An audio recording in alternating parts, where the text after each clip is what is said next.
السلام عليكم ورحمة الله تعالى وبركاته.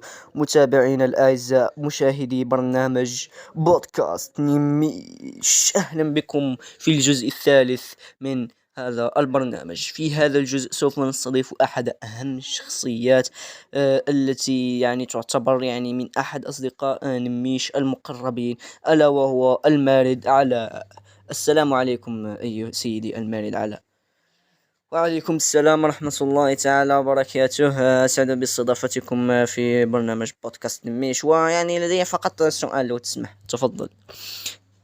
في هذا البرنامج هل تستضيفون فقط الشخصيات التي تكون في حي نميش، أو في جميع الناس الذين يعرفهم نميش؟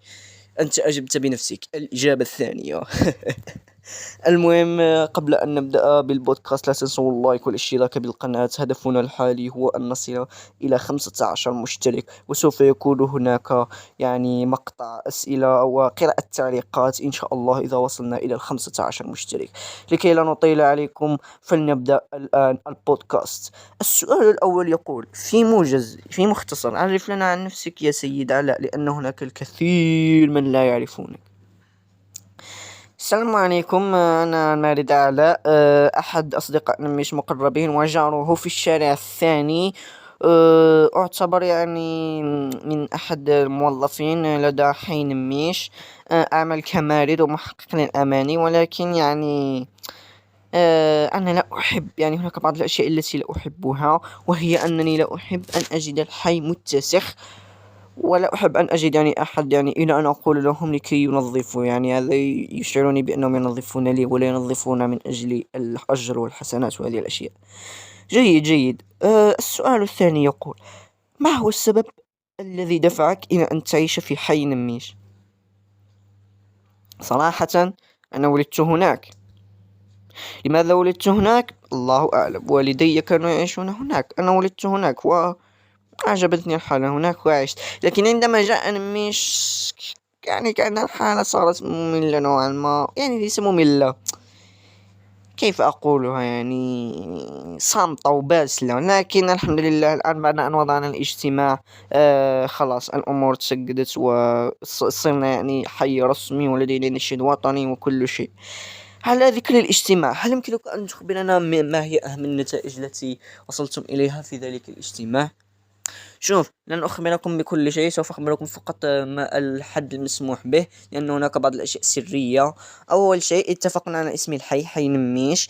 ثاني شيء، اتفقنا على الرئيس الزوج. ثالث شيء، اتفقنا على تزويد الحي بغاز وكهرباء وأيضا انترنت. ورابع شيء أننا وضعنا سجن خاص ونظام عدالة خاص، ووزعنا وظائف لكل أحد. وآخر شيء هو أننا وضعنا علم وعملة وطنية رسمية. هذا بالمختصر، أما التفاصيل ليس لي الصلاحيات والأذونات لكي أطلعكم عليها. شكرا على. ننتقل الآن إلى آخر سؤال في هذه الحلقة: لو لم يكن نميش في ذلك الحي، لو لم يكن نميش أبدا، أنت تكون في ذلك الحي من دون نميش طوال حياتك، كيف كانت ستكون حياتك؟ في البداية ستكون حياة جدا رائعة وجدا مميزة وجدا نظيفة، لأنه نميش صراحة يوسخ كثيرا ولا ينظف، وأيضا ومثل ما قلت لكم في البداية صامت وباسل. لكن لو تقصد بعد الاجتماع، امبوسيبل اعيش من دون نميش. نميش الذي قبل الاجتماع نميش، والذي بعد الاجتماع نميش اخر، نميش مهذب، نميش منضبط، نميش يسمعني اوامري واقتراحاتي، يستمع. نميش يستمع، يحاول، يسمح بالتعددية في الوظائف، لانه في السابق قبل الاجتماع كان يحتكر كل شيء، كان هو المدير واستاذ الرئيس كل شيء يعمله نميش. شكرا عليه. اللهم إنياس كان خادمه لكن بالمجان. بالمختصر المفيد، لا أستطيع أن أعيش من دون نميش حتى لو بقي كالسابق. يعني أنا مستحيل، صعب أن أعيش من دون نميش. كان هذا موجز لقاء بين مصطفى العلوني والمارد على أحد جيران نميش بالشارع الثاني.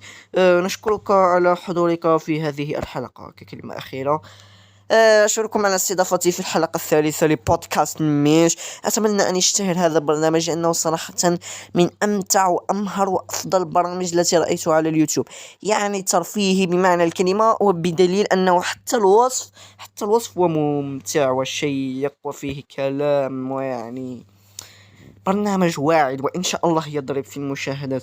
وأيضا يعني ليس كباقي البودكاستات تجده ساعة ساعتين 5 ساعات، يعني بودكاست قصير ما قل ودر 5 دقائق بالكثير. ووجه الشكر وتحية إلى نميش لاستضافتي في هذه الحلقة من جديد. وأيضا لا تنسوا أن تشتركوا بهذه القناة وتفعلوا الجرس وتضغطوا اللايك وتنشروها عند أصحابكم لأنها قناة مميزة. إلى هنا نكون وصلنا إلى نهاية البودكاست. كان معكم مصطفى العلوني في الجزء الثالث من بودكاست نميش.